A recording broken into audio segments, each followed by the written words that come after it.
Great skills again by him. Oh, marvellous goal by Röhl. Welcome to the Rangers Journey.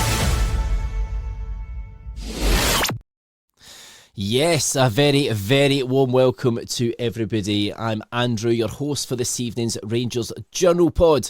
We are going to be talking about the changes we saw yesterday as Danny Röhl managed Rangers at Ibrox for the first time in the Scottish Premiership, and we actually scored some goals and won a game. So that's something we haven't said quite embarrassingly this season at home, and it is nearly November. So yeah, that's kind of where we are at the minute, but some positive signs, and we're going to be discussing all those changes that we kind of saw yesterday, and maybe look ahead to how we might implement a lot of these going forward, and kind of just get a bit of an idea about Danny Röhl and kind of what he kind of does and might be able to do with the team. So to join us this evening, first of all, I'll come to Ryan. Ryan, how you doing, mate? You must have been feeling good after the weekend. Yep, absolutely. Yep, nice to go into work with a wee spring in my step this morning. Yeah, definitely. You were at Ibrox quite a few times over the weekend, weren't you? Yeah, I was there on Saturday to put the tifo up, the poppy tifo up, and done that on Saturday. It's something I think that's my fourth year of doing it now, so it's just me doing my wee bit for the club and stuff like that. So it's obviously nice to get a wee walk around the stadium and stuff. I think I was stood kind of track side where Danny Röhl was standing for about a good 20 minutes, half an hour yesterday, and it was for Saturday, sorry. And it's just nice just to kind of stand and look at and remember everything that's went by in the last few years. Oh, brilliant. Yeah, a big shout out to the Remembrance Day. Obviously, we've done it this weekend because it's the kind of closest kind of time at home for us. So, yeah, no, thanks for your help with that, Ryan. It's much appreciated by all the Rangers family and, of course, the armed forces as well. Next of all, Scott is joining us with his absolutely majestic beard that I am so jealous of because I can't grow anything on my face. How you doing, mate? I'm not too bad, Andrew. Thanks very much. How's yourself? Do you know what? I'm not too bad. I'm actually happy. We've won a game, and I don't know. It just feels like we're going into Old Firm week now. I know obviously we've got a game before that, but you know what? It's a battle fever starting, isn't it? Well, hopefully. Hopefully there's no reason why I shouldn't be able to build upon this and go forward, but it is a big week coming up, so let's see what's in store for us. I like that positive attitude, Scott. You're a good man. Last but not least, Craig. How you doing, my friend? You must be feeling absolutely ecstatic after the weekend. Aye, it'll be good to sit here and talk positively for certainly the first time that I've been on. That it'll really be a positive feeling to the podcast. So I'm looking forward to actually saying some good things about Rangers for once. Do you know, it has been so long, hasn't it? It's just been, I remember doing the post-match last week after Bran, and I was just burst. I was just sitting here going, oh, God. It does actually toil your mental health as well, doesn't it? It's absolutely something. But yeah, no, good to have you on as well, Craig. And of course, everybody at home, I'm seeing the comments all coming in. The ever-reliable Theo, how you doing, mate? You got Doug in there, Dino, the man, the myth, the legend. You got Xander and Daddle Purcell's Blue Boots. And of course, we do have a brand new member. So welcome to the Rangers Journal family, Kerry. And yeah, we hope to see you in the comments section on the pod as well. And before we get into everything, don't forget this pod is proudly sponsored by Bluebell's Bar, Puerto del Carmen, Lanzarote. So if you're down in the Canary Islands, and there's only one place to be really if you are looking for a good drink, the only Rangers bar in Puerto del Carmen. It's family friendly, eat, drink, chill, party, and they do show every Rangers game live. So it'll be like a home from home, but with some sunshine. So do join the guys there if you are in that neck of the woods. So let's get to it. We had a fantastic win at home yesterday in Danny Röhl's first game in charge of Rangers in the Scottish Premiership, and it was a fairly decent result. We didn't just have 3 goals. We had some unexpected goal scorers, and it was a couple of goals ruled out as well. It could have been even more on the day. Ryan, obviously you were at the game. How did you feel yesterday watching it? Yeah, it was good. A lot more comprehensive. You just felt a lot more confident. There wasn't, I've often said watching Rangers this season is like watching car crash TV. It just felt a lot more kind of comprehensive, under control. And there's a couple of kind of hairy moments which you've still got to kind of get the cobwebs completely out. But by all in all, I didn't really feel as if there was any doubt we were going to win the game for the full 90 minutes. It was just a case of if, when, if not if, we're going to win the game. And even after they scored, that was pretty good. So it was good, and he's obviously used quite a lot of his squad on Sunday as well. So it's good to see guys, particularly guys like Lyle Cameron, Danilo, and stuff like that getting minutes that haven't really featured so far this season. Yeah, no, definitely. And Danilo's goal was nice. That was, to be fair, I don't think there was a bad goal in the game, really, to be honest with you. Obviously, the Kilmarnock keeper, got to be honest here, he didn't have the best game, did he? He was, Scott, it was a bit of an interesting performance, I think, especially in that first half when he kind of thundered the ball off. Was it Danilo he thundered it off, and then it kind of looped over to Miovski, who headed it in? Obviously, it was down as offside. It is offside, but that must have knocked his confidence, do you think? Yeah, it wasn't really. If I was a Kilmarnock supporter, I wouldn't have a great deal of faith in him being my number one, to be honest with you. Keepers do have off days, that's all well and good, but it just seemed to be anytime there was a kind of key moment for him, there was a bit of an error. The whole kick out that came off, whether it Danilo or Cornelius, whoever it may well have been when Miovski put it in, was a bit of a clanger. And obviously, I think he should have done better with Chermiti's goal as well. But at the end of the day, we have had a fair share of goalkeeping errors over the last couple of years, so it's about time we got one or two or three in return for ourselves this time around. So I'm all right with it. I'm going to take it and smile and move on. Oh, yeah, we'll take anything at the minute, to be honest. There, it's actually, what was amazing to see, Craig, yesterday was our goal difference actually come out of minus and actually go into plus. I'm laughing right now. It's not a laughing matter, really. It's not. It's not Rangers standard whatsoever, is it? But anybody on the team sheet yesterday for you that you thought that's a good change, or was there any surprises for you? Was that the team you kind of thought would probably be the one that Danny Röhl would go with? Trying to think. I didn't put you on the spot. Yeah, I didn't think Danilo would start. I'm trying to think who else was playing. Asgard, Diamandi, I suppose. Okay. I think Connor Barron's been playing well. Maybe unfair to say he was dropped because he did come on, and it's not as if he's really done anything, or I don't really think he's done anything wrong. Diamandi's really hit and miss, in my opinion. I think he's good, but I think it's just that he doesn't show it consistently enough. But I think the big surprise was Danilo, especially when you looked at the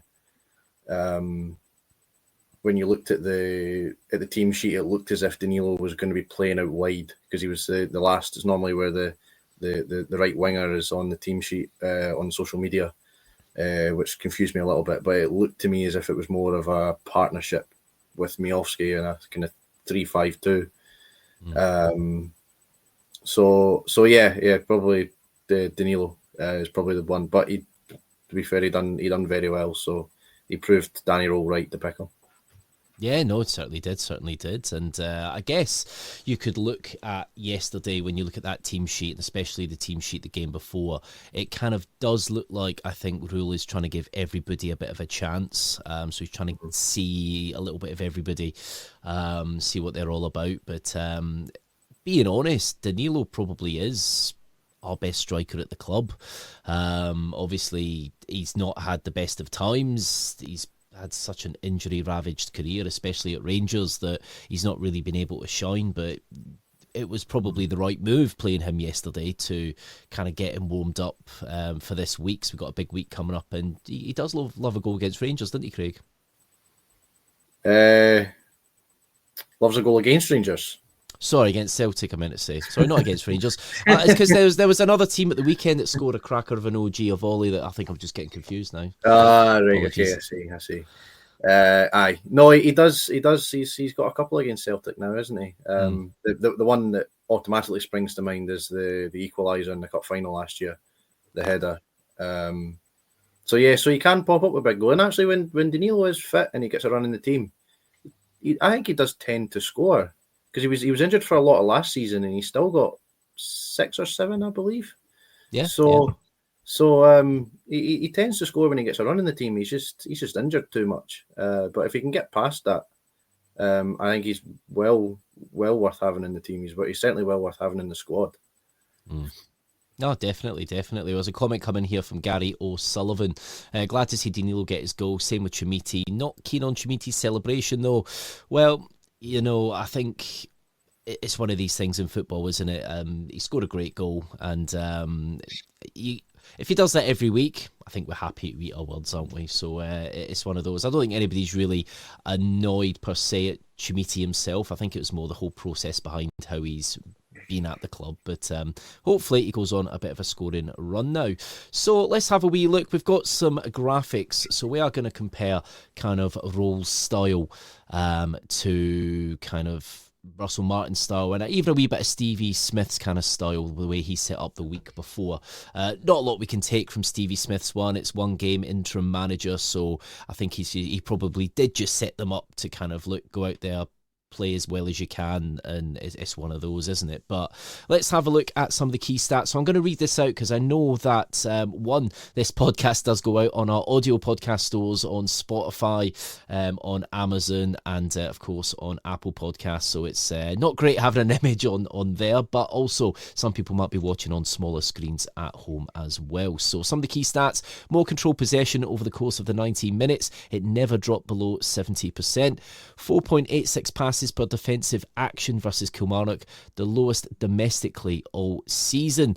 Match tempo highest since Dundee at home with 17.63 passes per minute.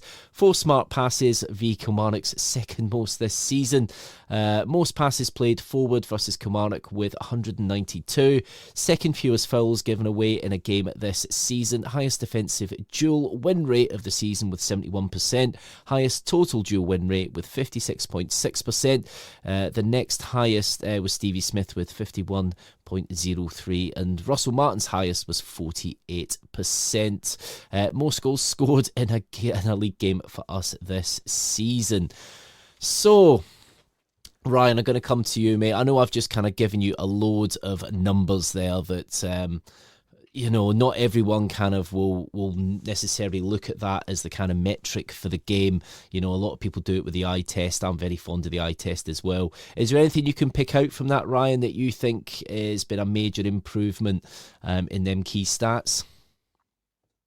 Everything's better, really, isn't it? The control of possession certainly is obviously helpful. The 4 smart passes, I think there's a definition of what a smart pass is there, but how much, like yourself, Andrew, I look at it on the eye, mate, to be honest. These stats are great and it's good reading and stuff like that, and your more in-depth guys will take there. I still think we should be doing better, I'll be honest. There's still parts of the game that I think we just need to speed it up. There's things like with the ball goes behind from a corner, and obviously teams have a habit of dropping in deep against us and getting themselves back in, and we just seem to do things that wee bit too slow. And it's, get the ball back on, get the ball to the goalkeeper and get play started again quicker. Get the ball to Tav, get the ball to Macoma, get the ball moving quicker, get the ball forward before teams have got a chance to get back in and settle. And we're still doing things where it's taking 5 or 6 passes to get ourselves out of defence into their half, when I think really, truth be told, it should only take maybe 1, 2 or 3 at the most there. Raskin is still coming too deep looking for the ball, whereas I think there's opportunities to actually get him further up the park and do more damage further up the park. But this isn't going to happen overnight. It's not going to, and the amount of fixtures that Danny Röhl's got to deal with, and the amount of, he's not going to get a lot of time with these players on the grass and as much training time as he'd probably like to do. So we've got to be patient and just hope for these kind of wee baby steps. But this is what I would probably describe it as baby steps. It's moving things in the right direction. The most league goals scored this season for us is probably the highlight for me, if you're asking for the best numbers there. It's great to see Rangers actually going out and scoring goals again, and we had unlucky not to get a 4th with Raskins getting ruled off for offside.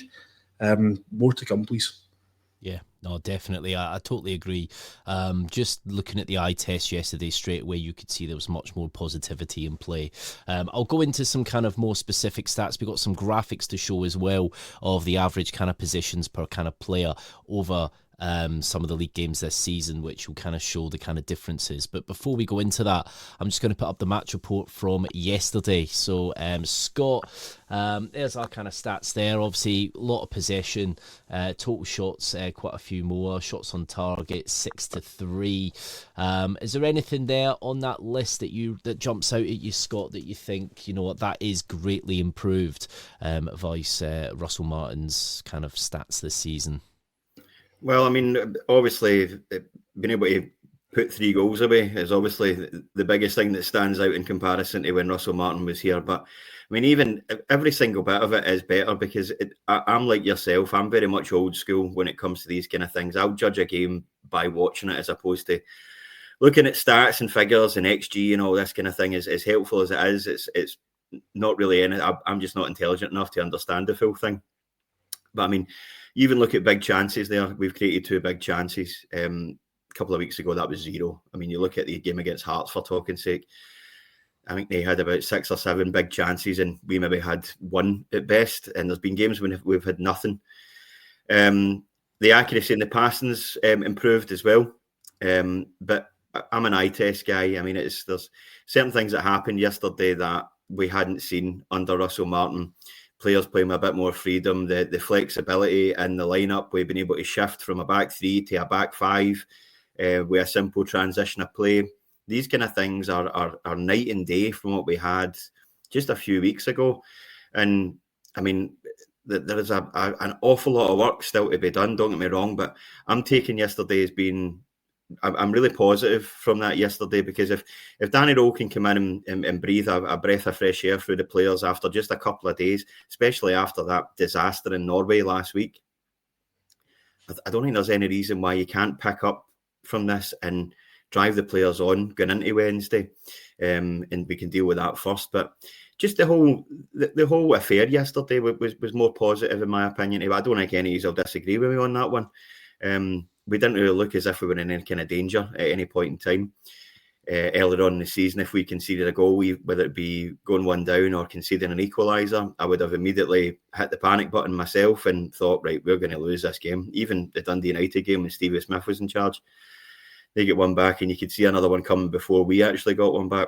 Never really felt like that yesterday, but the whole thing was better. Possession's obviously good, but the game, as Danny Röhl says after the game, the game isn't based upon possession. It's based about winning games, and that's the be-all and end-all at the end of the day. I totally agree. It is the be-all and end-all, and, you know, obviously, worryingly, Russell Martin's last game, he kind of says it wasn't all about winning. I remember the quote, I'm paraphrasing a little bit here, where he actually did seem to say it was more about controlling the game than the win, and, you know, the philosophy's all wrong if that's what it is. Craig, obviously looking at the stats there, anything else that sticks out for you there that you think that was a massive improvement, or is it just better all across the board for you, mate? Well, I think the change of shape is the big thing. The 2 wing backs, first of all, getting wide is something I know we'll see it when we go into the average positions thing, but actually players being, you know, wide, out wide to actually get crosses in is something we really missed. I have always been a fan of 2 strikers. I think 2 strikers is something that should never have disappeared.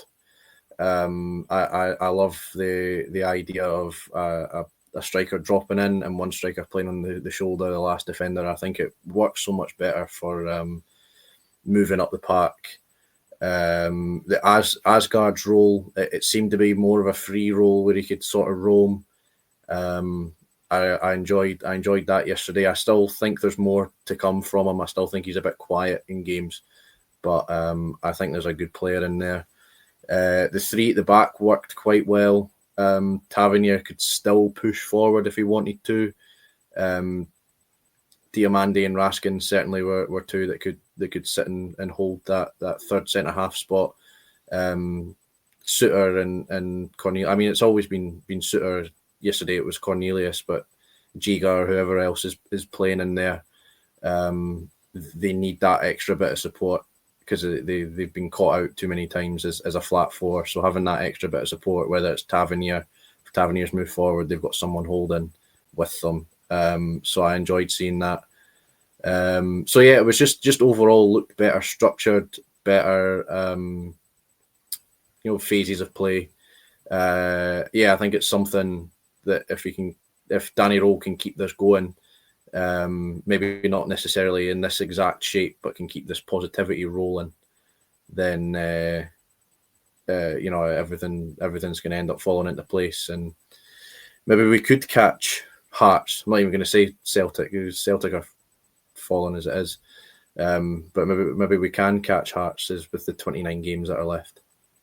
I like your little pun there. Keep it rolling. So I like that. Nice one there, Craig. Nice one. No, I like what you're saying there, especially about the dual striker kind of system. It is something that kind of, I think, is coming back into football now. But that kind of lone kind of striker that kind of comes off the front three, I just don't think really works in Scotland for us, and we've persevered with it for a long time. But the kind of things notably that kind of going through what everybody said there and kind of looking at the stats myself, it's not just, having the dual striker. We were more lethal and effective. I just think we just switched to a more aggressive tactical setup. It wasn't the most aggressive I've ever seen, but it was just some slight little changes that just made things just flow that much better.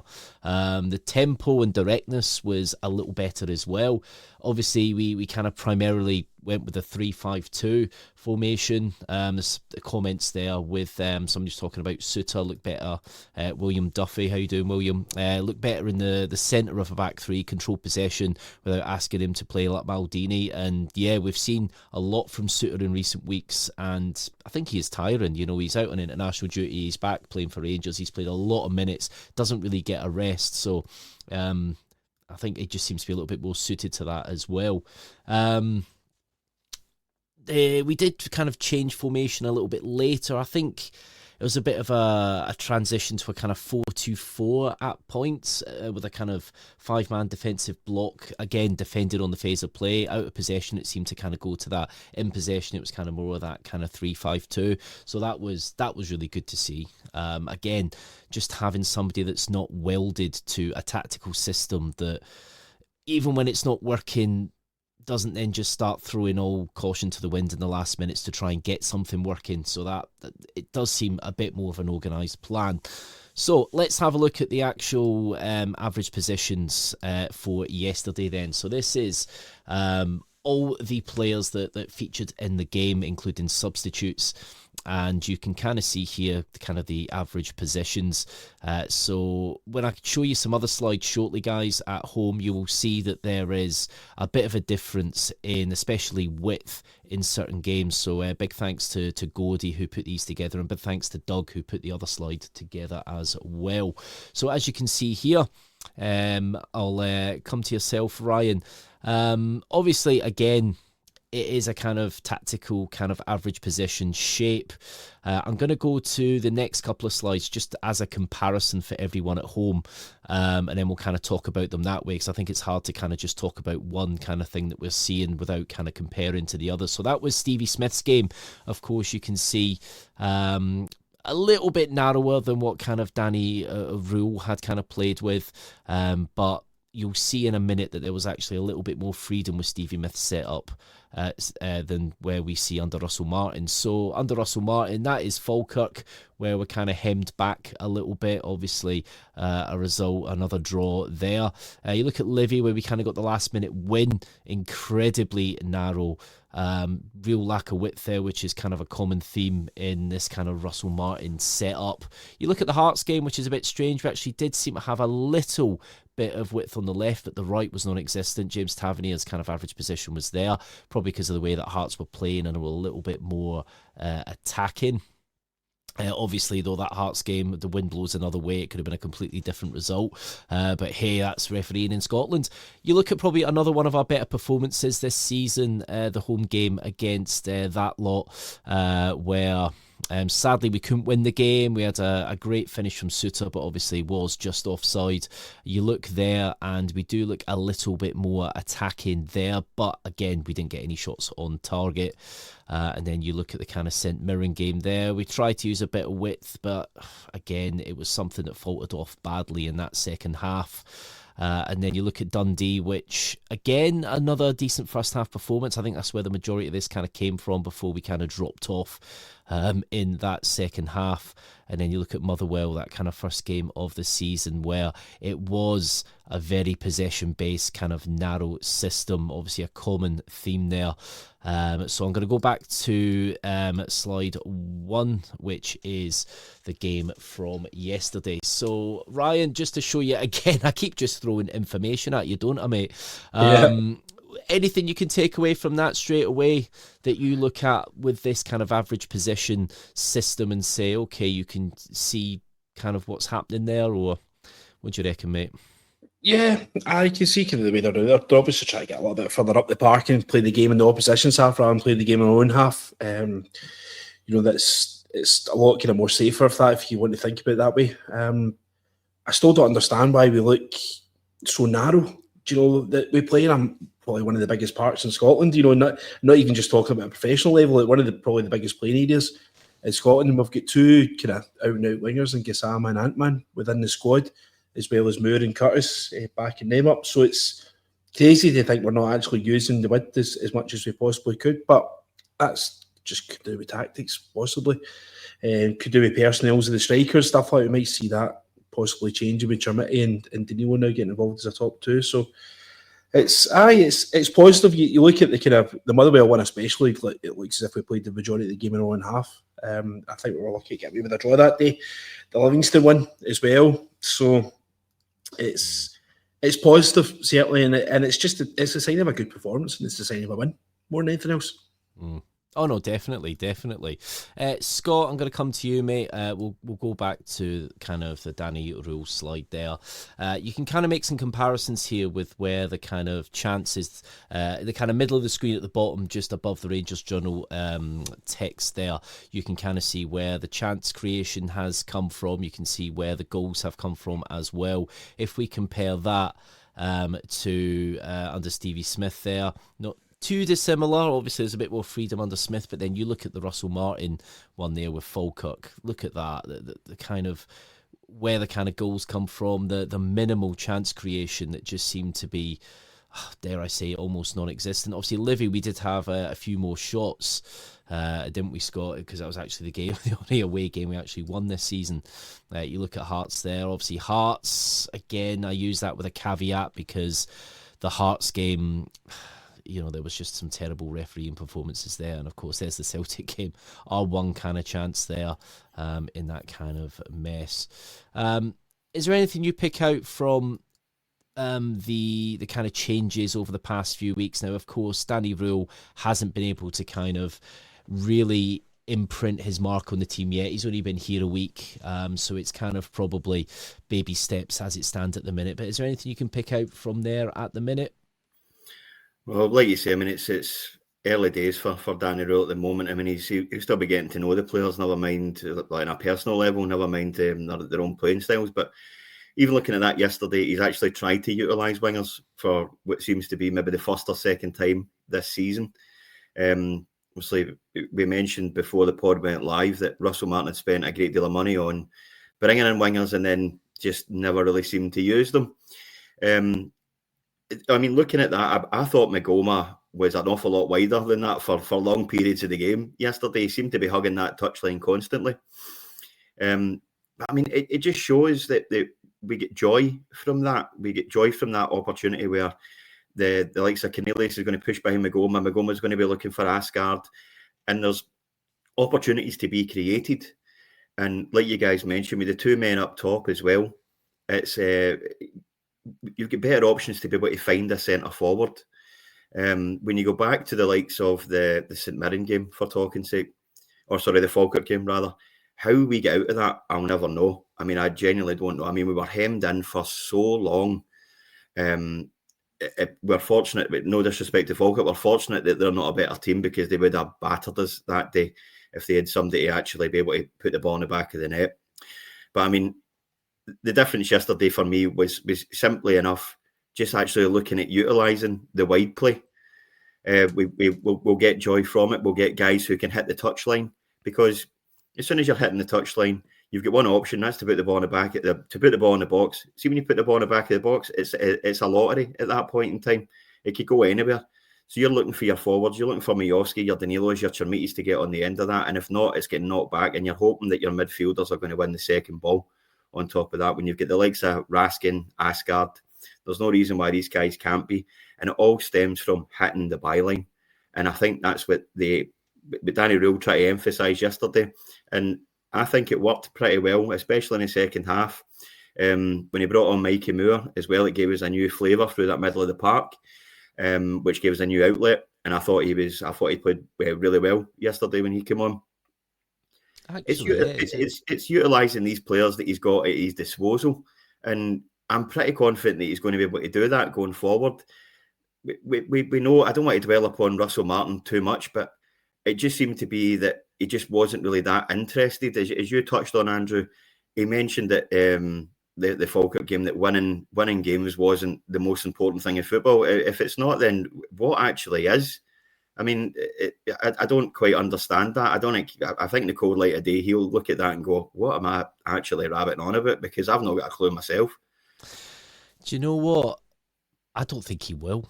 I genuinely. You're probably right, actually. I honestly, there needs to be somebody study that man and his crimes against football. I'll be honest, but no, very well summed up there, Scott. Very well summed up.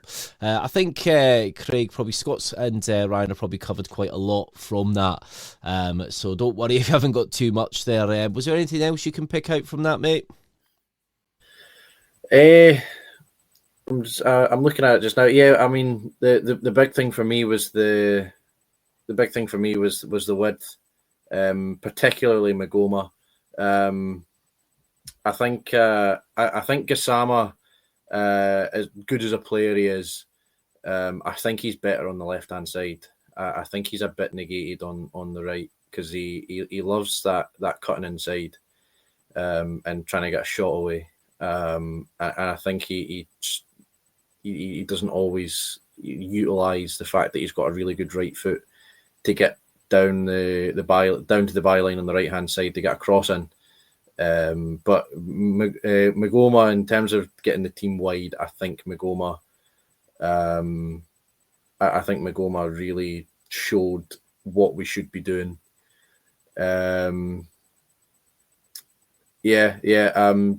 Mikey Moore. I know, Scott, you touched on Mikey Moore, but I think he looks a hell of a lot better in the centre of the park than he does out wide. I think that change was really smart at half-time. I don't think it quite clicked for Majowski yesterday. Take him off at half-time, get Mikey Moore on. Mikey Moore, the past couple of games, I thought he looked fairly decent against Dundee United as well last week under Stevie Smith. And I think he's really starting to show why Tottenham rate him so highly.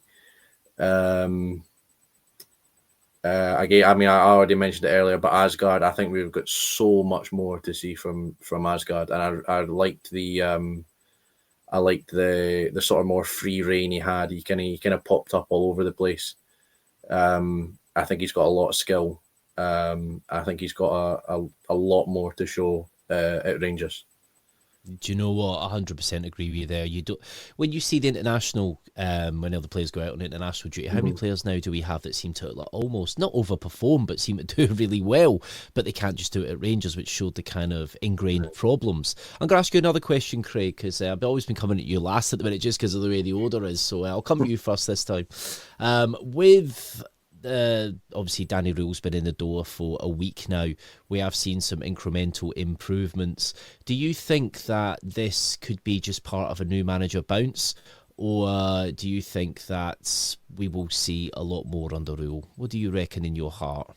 Look, there's probably a little bit of a new manager bounce, but then at the same time, the real kind of up, the real kind of lift in performance surely would have come in the first game, and it was very, very flat in Norway. So No, I think it's just a little bit of extra time to implement a few little changes, change of shape as well.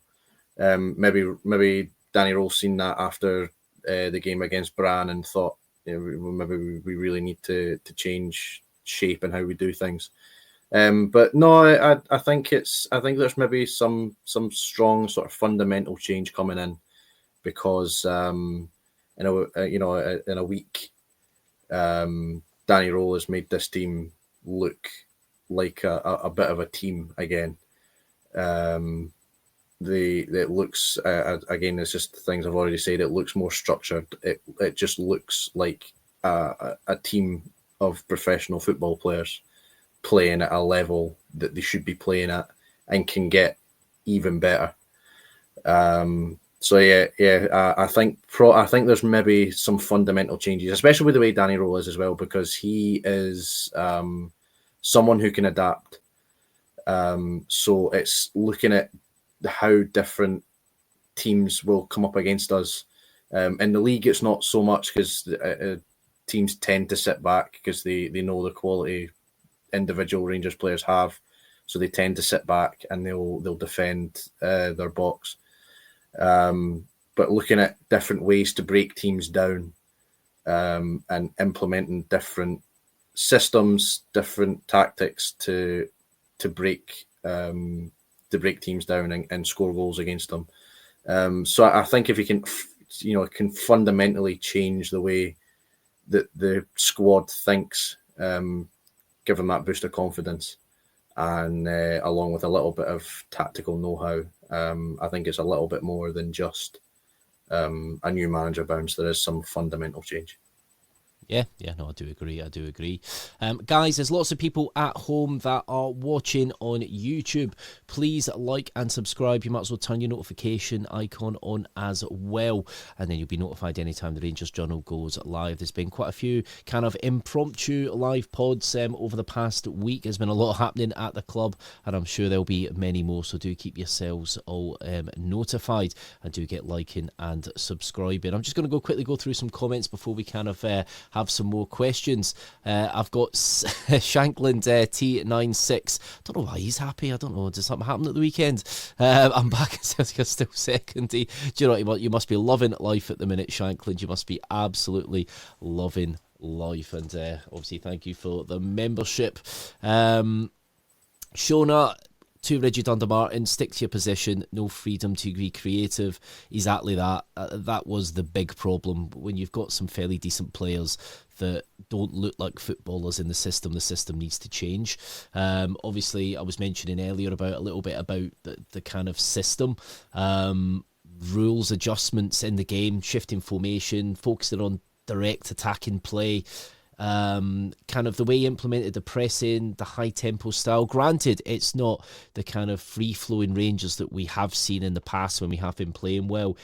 But you can see a night and day difference. We're definitely more lethal, effective in that game yesterday than we have been for a few months now, which really does highlight the kind of problems that we had there. A wee roll in the lock coming up. There we go. There's going to be plenty of Röhl kind of word puns, I'm sure, over the next few weeks. So, Ryan, obviously, it was a fairly decent result yesterday. We kind of saw what Danny Röhl can kind of do, especially with the kind of switching of the formation. But let's talk Cornelius. How better did that defence look with Cornelius back in that kind of back line? Certainly a lot more balanced. He's contributed with a goal as well. I think he nearly had a second one. I think he had one cleared off the line as well, if I remember correctly. So I think man could have had a brace yesterday. He looks a great player. He looks a right good kind of, probably the Ben Davies that we wanted when we signed Ben Davies. That's probably the type of kind of left-sided centre half that we wanted to come into the club to offer that kind of balance. But I'd compared to the kind of defence we'd be looking at with the Jigga-Suter partnership, it just doesn't seem to be working. It's great to see. I've got the option to buy him, I think, in the summers at £2.5 million, 2.6 or something they were talking about there. seems like an absolute no-brainer at this moment in time, especially when he's likely to be going, I think, Canada in the World Cup as well. So he's going to be going out and getting a good bit of experience and stuff there and playing against some of the best players in the world. So why not? Why not? But yeah, great. It's a shame he wasn't available for the Brand game, during the week before. Not too sure why he was rolled out for that one. Yeah, that was something we all kind of looked at on a few pods, didn't we? But there was never an answer for that, and maybe it was just Röhl basing it on what he'd kind of seen in probably the one training session before. So maybe he went on that based on what he saw from Dija. But yeah, let's Scott. Let's talk not Cornelius. We just spoke about Cornelius. Chermiti. Let's speak about the £8 million man from Everton. Obviously, Kilmarnock's goalkeeper yesterday must have thought he was lying on a beach because that was. I've not seen a performance like that in a long time from a goalkeeper. I think obviously his confidence was knocked from early on in the game, and I think that kind of made him a bit jittery. But you can't deny that was a massive impact from Chermiti coming on, scoring within minutes, and actually seemed to be quite good off the ball as well. Yeah, he actually impressed me yesterday. He strikes me as very much a confidence player. And I think yesterday will kind of do him a bit of good. I thought with the ball at his feet, he looked quite tidy as well. There was a moment in the second half where he managed to skip past a couple of players and release the ball wide. And his goal, that's Ballon d'Or material. Let's be honest, boys. That was what a finish that was. But no, it was a bit of a clanger by the goalkeeper, as I said earlier on. But listen, at the end of the day, we'll take it, and so will he. I'd seen today that he's been getting a wee bit of grief about his celebration, but let's just let's gloss over that. Let's just move on. The boy's thrilled to get his first goal. It's his first goal in 550 days or something like that. Let him get his goal. Let him enjoy himself, and let's hope he can kick on from there. It's going to be an interesting one going forward with Chermiti because, in my opinion, between Chermiti, Majowski and Danilo, there isn't really a standout between the three of them at the moment. They've all got their pros and cons. Majowski was really poor yesterday. I just don't think he's that great with the ball, with his back to goal. We've seen the player that he can be in previous life at Aberdeen when he bullied the life out of Connor Goldson on a regular basis. But Chermiti's got a base to build on now. It's as simple as that. He's got his goal. His monkey's off his back. Let's see what he can do from there. Danny Röhl strikes me as a kind of manager who's going to instill an element of confidence into his players anyway. And I'm really hopeful that that's going to be the case with Chermiti because he's a young boy.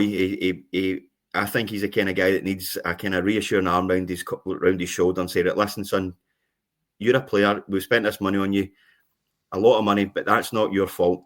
Just come in here and do what you can do. Score the goals, keep everybody happy. And it's all you can do. There's nothing else for it. The shirt is there for him. Or if Danny Röhl wants to persist with playing two up front, I'm all for that. So he's got a decent opportunity of starting.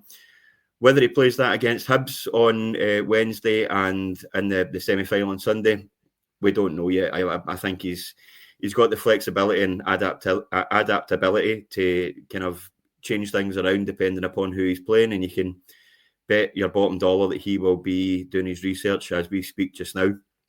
So Chermiti's got the opportunity to grab that jersey and make it his own, and I hope for the boy that he does. Not that I'm wanting Kevin Thelwell to be over the moon about anything or anything like that. I mean, I can imagine him in the director's box yesterday with his shirt off, running about excited when he'd scored. But I'm just happy he's got the monkey off his back, and hopefully we can start to see why Everton rated him so highly and why Kevin Thelwell rates him so highly. The opportunity is there for him, so let's hope he grabs it. Let's hope he does grab it indeed.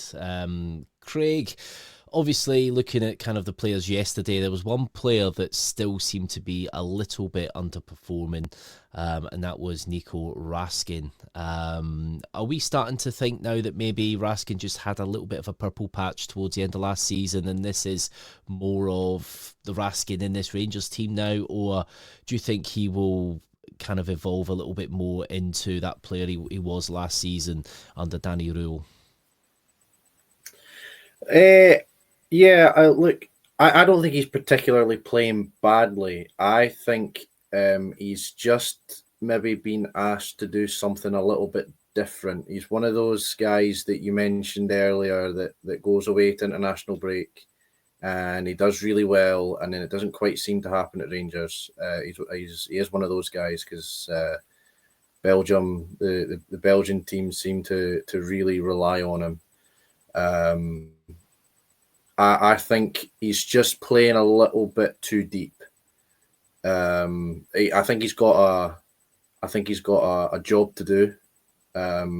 Again, I mentioned earlier about with the back three working, Tavernier was pushing forward. He was one of the guys that would maybe step in and take that defensive, take up that space that Tavernier had left. So I think he's doing the job he's been asked to do. I don't think it's as advanced or really puts the spotlight on him as much as at Belgium or at the end of last season with Barry Ferguson, who gave him that little bit more freedom to push further forward. So I don't think he's playing badly. I think he's just doing a slightly different job and it's taking the spotlight off him because he's not getting on the ball as much. He's not pushing forward as much. So I think he's just. I think he's doing fine. I think he's just playing that slightly different role. And in terms of what he's been doing, if that's the job he's been asked to do, certainly at the weekend under Danny Röhl, I thought he'd done it very, very well. It's just, it's just a little bit of a different, position in the team he's been asked to take up. Yeah, do you know what? I thought he was quite unlucky yesterday with the kind of link-up play with his goal that he scored. Mm-hmm. And I thought he took the ball well midfield and motored on very well, which I just don't think we're used to seeing it from this side, just taking the ball and motoring on. It's like you look at, obviously, Trimiti's goal, he took it from outside the area, and actually, he trapped the ball and then rolled it well as well. And we are seeing players now taking shots from outside the box. We are seeing people being direct, which we just haven't seen enough of. And this whole one thing that used to irritate me on the touchline was when a move would kind of come to midfield, we'd lose possession, then win it back. Martin would point straight back to the centre-backs, to Suter and that, and get the ball back down there and start again. Mm-hmm. Why? It was all about the kind of possession in the stat system and that slow, kind of sluggish, keep the ball, control the game that way, and that just doesn't work for Rangers. So it is so refreshing to see that even if in just the one game, that there is a difference. So no, definitely. Well, we've got some, obviously, it's a big week for Rangers. Obviously, we're at Easter Road on Wednesday against Hibs. Now, that will be a massive test. Hibs, the only other kind of side, including Livingston, that we've actually beaten in Scotland this season. Obviously, you could include Alloa, but they are in the divisions below. Ryan, Easter Road, Hibs, not necessarily in the most amazing form like they were last season under David Gray, but they got a great win over Aberdeen there at the weekend. Is this a different type of test for us now? Yep, definitely. Probably Easter Road's been one of the more harder places for us to go and get a result over the last few years. Even when we actually do score goals at Easter Road, they sometimes still don't count. So it's a difficult one for us to go. We've got to kind of negotiate this very cleverly. We've got a massive game obviously coming up on Sunday, and we've got to make sure we don't take our eye off the ball and actually go out and beat what's in front of us first of all. There's an opportunity to actually leapfrog Hibs, I think, in this fixture as well. If we actually beat them, I think we actually take their place above them in the league. So these are the kind of things, these are the boxes we need to start ticking off with getting the aspirations for success this season. Probably the key battle, I think, is probably going to be between Hanley and whoever we decide to play up front. I think Hanley's probably one of these guys, as we've seen playing for the national team, that we can actually get at him. And he's very much up to the manager if he wants to kind of chuck Majowski into a battle with him and try and play Majowski off his shoulder, or if he wants to try and kind of go with strength and play Trimiti against him and get someone who's probably more physically adapt to playing against him. So, but you might find that Trimiti might kind of get a wee bit more bullied with Hanley. You obviously spoke about Trimiti's age just a minute ago there. Hanley's an experienced guy, experienced defender. So it's one that's difficult there. We've got to keep the back door closed. You've seen the guy, is it Ewan? The guy Ewan that scored? He looks as if he's a bit of a speedster. So we've got to be kind of careful with that high line that would have been caught out a a few times this season as well. Obviously well aware of what Martin Boyle can do against us. So yeah, just go out and I think if we replicate our performances we did on Sunday there, the first half that we played against Dundee United, I think we should have enough to beat them. But we've just got to be kind of mindful that they'll be very much up for it, as most teams are against us, that they'll fancy, they'll smell blood on us. So we've just got to go out and just stay firm, and we'll be looking for guys like Butland to obviously make amends for the mistake he did make on Sunday. It was obviously a bad goal that we lost. He'll hold his hands up and admit it was his error. Made to redeem himself a wee bit in the second half. He had a good save from a header low into his corner there, which other times that might have actually crept in against him. So we'll see what comes of it. It's going to be a difficult game, but if we do manage to find ourselves fortunate again, use the bench. Make sure we're keeping stuff in the legs for Sunday as well. Yeah. No, definitely, and it will be an interesting test. It's been a positive start domestically for Danny Röhl, and hopefully we can just kind of keep that going, and it will be the perfect warm-up for Sunday's game.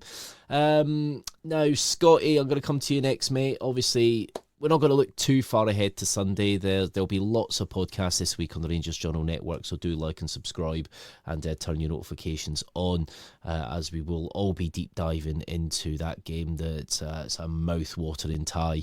It is going to be it's going to be an interesting game. I think one you can't really predict at the minute. I really don't know how to predict that kind of game at the minute. But obviously today the information was released about the officials for the game. So Nick Walsh has been given the task of refereeing the game.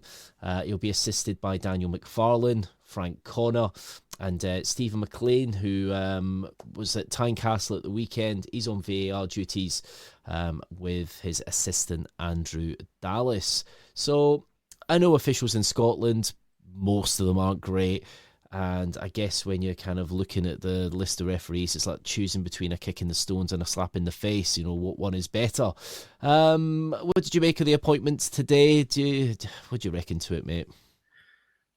Not really surprising, to be honest with you. It's there's a very little pool to choose from, and it's Nick Walsh is no friend of Rangers. Let's be honest with you. I mean, there's been some pretty calamitous decisions in the past. You tell yourself that there's no such thing as corruption or anything like that, and I tell myself that all the time. I think there's a fundamental issue in the SFA where the development of referees is just nowhere near good enough. We just don't have anywhere near, like, you look back at even 15, 20 years ago, and Scotland had referees going to the World Cup, sort of like Hugh Dallas and these kind of guys who were sort of highly respected. We don't have anything anywhere near close to that anymore. And you look at some decisions, I mean, going to Nick Walsh, I mean, it's twice he sent Rangers players, once he sent a Rangers player off, refused to look at the VAR. Once he chopped a goal off, refused to look at the VAR. Both of them being, if he'd looked at the VAR screen, he would have known that he got it wrong on both occasions. Now, is that an ego thing? I don't know. I mean, you've got to take your hat off. He's sticking to his guns, fair enough. But if you're consistently making errors with these kind of things, then there has to be a case to answer for. And they don't seem to have that. They seem to get away scot-free on a regular basis. And I think Rangers as a club, I mean, without sounding too sort of conspiracy theory nutcase type situation, we need to be sort of being a bit more vocal about these kind of things. There has been errors in the past that have caused Rangers an awful lot of issues. I mean, even if you look back to John Lundstrom getting sent off at Easter Road a couple of years ago, you could argue that result lost us the league. I mean, that 3 points would have been huge at the end of the season, and just a silly mistake that could have been rectified if you'd used the tools at your disposal or were better trained by the powers that be. There has to be something done in Scotland. I'm not going to sit here and go, they're biased towards them, they hate us, blah, blah, blah. There needs to be a training aspect put into place, because it's just breeding complacency on a regular basis where we're just not getting the officials and the performances that the players and us as fans deserve to have. You're paying your hard-earned money to go to a game. You expect for it to be called fairly. And the likes of yesterday, when Kilmarnock had scored, when Diomandi's half down, and then 8 seconds later, a free kick's given for something that was less than a free kick, but it goes towards Kilmarnock. You just don't understand it. I don't get it. There's a lot of things that just kind of sort of stick in my claw when it comes to these things. And I'm sitting here telling I'm not going to rabbit on. I've rabbited on for far too long, sounding like an absolute nutcase. But it's just, we deserve better in this league. And that's just not Rangers supporters. That's supporters of every club in this league. They deserve for these games to be refereed in a fairly and in a better standard, to be honest with you. But we'll see what Sunday brings with Mr. Walsh, and we can all have a therapy session on Monday afternoon about it. Yeah, no, definitely. It's been an issue in Scotland for a while now, Craig. It's something we have been so frustrated with. We've seen it's got to be double figures, the issues in Old Firms in recent years, that there's just severe incompetence from these officials. What should be happening with the SFA and officials when they make such large calamitous errors, and even when they're reviewing these errors, they're still making further errors? What do you do? What has Willie Collum got to do with these officials? Do you get rid of them, or do you get new ones? What do you do? So the thing with the refereeing, the thing I always go back to with the refereeing, I had a friend who he's done his grade 2 refereeing. The top grade is grade 1. But he was telling me when he went for his grade 2, he was telling me that Scotland has the highest number of grade 1 referees in Europe. So in my opinion, that probably means that they're going for quantity over quality. They have a lot of these guys at this level, and they're not suitably trained to deal with decisions at this level. I think that VAR is far too complicated for us to manage, for referees to manage in this country. I also think that VAR overall, when you compare it to the way UEFA use it, even the way that the English Premier League use it, compared to us, it seems a lot more, certainly with UEFA, it seems a lot more straightforward. It seems a lot more accurate. And I think there just needs to be a better transparency of, what the rules actually are. I think there's a lot of times, especially around handball, so many penalties, so many decisions have been made on handballs that just look like the ball's been the ball's been hit at a guy and his arm is not too far out, but it's kind of not right down by his side, and it happens to flash by his arm, and he gets a foul given against him. A lot of time as well, that's blocking shots, he's given away a penalty, and it just seems really unfair. Deflections as well. A ball gets hit and it deflects off someone, it bounces up, hits someone's arm, and then a penalty's given. It's just really, really frustrating because it doesn't seem right. It doesn't seem fair. I'm not one to call referees biased. I think that it truly is just they are not suitably trained to referee these high-profile games. Okay, well, there's a comment here from Chaz, member Chaz, Chaz8315. Don't start making excuses before football is kicked on Sunday. More going on than decision. The club's full package is a shambles. No, we're not making excuses here. If we lose to a penalty on Sunday that is a clear penalty, that's football and it's frustrating. We'll be annoyed, but that's it. It's the rules of the game. We won't be angry at that. It's just, Ryan, as we've seen in just about every other week when we see the VAR show at the minute, and even last year, we're just constantly seeing, Gordon Duncan will be asking Willie Collum, what should have happened here? He'll go, yeah, we got this one wrong, we got that one wrong, blah, blah, blah. There does have to be some accountability at some point, doesn't there, when I think we're pretty much featuring on that every week. You look at Sky Sports and even Dermot, is it Dermot Gallagher, the former official down there? The amount of times he's like, they've got that completely wrong for Rangers. And it is more seasons. It's not just one or two things, it's loads. And I know other teams suffer the same kind of, they'll get some bad decisions as well. But when you actually break down the list of what's went against us wrongly, that has been collated, the facts and figures that you can't argue with, it's not good reading, is it? No. I think what you're saying about accountability, there is accountability within the referees, remit. We're not privy to what their accountability is. They do have a kind of disciplinary structure, and they do have meetings that do exist, and they have questions that are asked of them, which will remain private for obvious reasons. But there is methods to what they're doing. The problem that you have in this country is that the referees aren't full-time. I think that's the kind of main thing. You see, what you spoke about, the standard of referee in England compared to the standard referee in Scotland. The difference, pure and simple, is money. So if you actually look at what a referee is paid in Scotland, if you were to ask Kevin Clancy, what did you get paid for taking that game?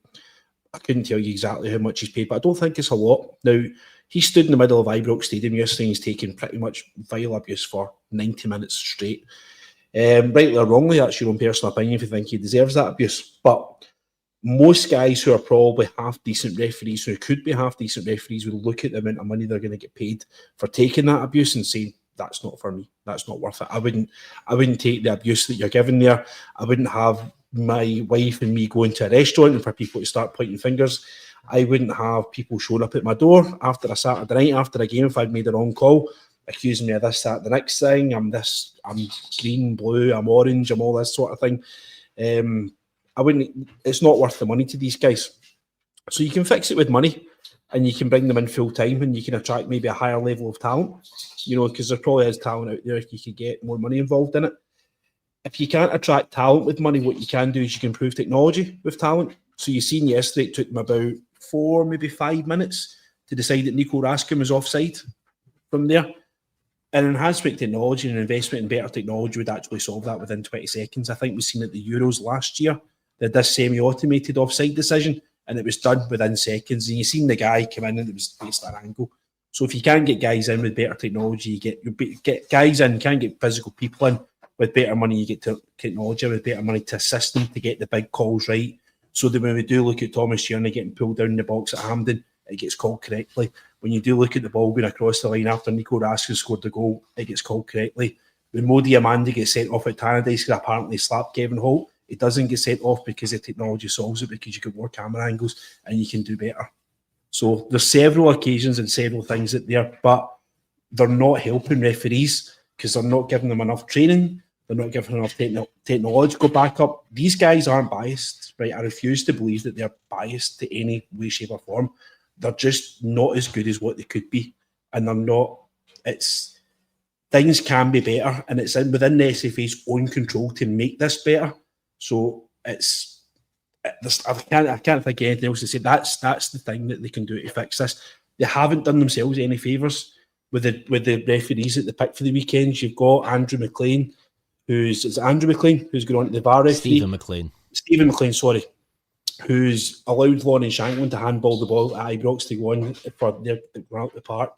You're allowing the guy, McFarlane, who was the assistant referee at Easter Road when Raskins had his goal ruled out there, and you're also allowing Nick Walsh, who's had catalogues of errors there. There are other referees. You get the guy Dickinson, who's not too bad.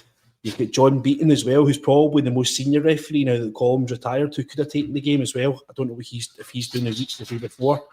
They could have picked the referees a lot better. That's all I'm saying. They've just probably opened themselves up to a line of questions that they probably don't need to be asked if they'd just done this better. Yeah, no, I do agree, and I don't think the SFA and the league themselves help themselves when things do happen. We all remember the incident with the Johnson handball, which then was given as a goal kick, and then because the commentators get the audio feed from the VAR room, and there was nothing spoke about an offside at that point. We go into the second half, all raging, going, how was that not a penalty?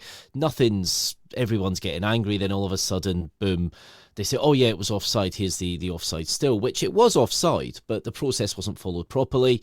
Obviously, there was that meeting with Rangers, with the league, because they weren't happy about it. And then you had Rangers were played the audio from that. The audio was never made public, and Rangers, I think pretty much, I'm just kind of ad-libbing here, they did put out a statement saying they weren't happy with the audio either, because the audio did not clear anything up, and we were never given that audio. Now going forward, we do seem to be given audio, but for some reason we weren't given that one. But I just think that the league and the SFA, they do not help themselves when it does come to the accountability side of kind of making right these wrongs. And the difficult thing in football is it's very difficult to make these wrongs right, because you've just lost the cup final to a Julian offside goal, which, don't get me wrong, VAR wasn't in place then, but that's still an error. It's still something that should have been caught. The Czerny penalty incident, which was a penalty, unanimously agreed it's a penalty, because it doesn't, even though it starts outside the box, it goes into the box, and that was a whole mess. And that's after VAR's been in for quite a substantial period of time. Are things improving? I don't think so. So it will be interesting, and we are not going to bleat if we lose to a penalty or a free kick, as long as it is a free kick and as long as it is a penalty, because we are just seeing too many errors now, and too many goals being chopped off for free kicks down the other end of the park, which you're now not seeing, because they're class in different phases of play and things, and it's just becoming a bit of a minefield. And what is a handball anymore? I don't think any of us really know. Right, it's been 1 hour 5 minutes, and I think we've been talking enough this evening. It's a positive start for Danny Röhl and his Rangers 11. It's a big week for Rangers, and the Rangers Journal will be tracking it all the way. So it's Hibernian on Wednesday, 19:45 kickoff, and then the big one on Sunday. The guys will be doing the pre-match and post-match for all the games, and having other pods as well. Don't forget, like and subscribe to the Rangers Journal on YouTube, and do follow the Rangers Journal on Twitter. I also have the Ibrox channel page as well. Do like and subscribe to that on Twitter, Facebook, TikTok, and probably on Nextdoor app as well. It's probably on absolutely anything. But I'd just like to thank the guys this evening. Ryan, thank you, mate. No bother, buddy. No bother. Good to see you as always. Good to see you. And Scott, and your majestic main, thank you ever so much for coming on tonight, mate. Thanks very much for having me. It's nice to be on for a positive for once. It sure is, isn't it? It sure is. And last but not least, Craig, thank you ever so much for your contribution tonight, and it's good to hear from you, pal. Yeah, thanks for having me on again. Yeah, good to have a positive chat for once. Hopefully they continue. And hopefully they do continue. It's been a good week, and we just hope it continues. It's early days under Danny Röhl, but as he has once said, the only way is up. So have a good night, guys, and every night is a Rangers Journal night.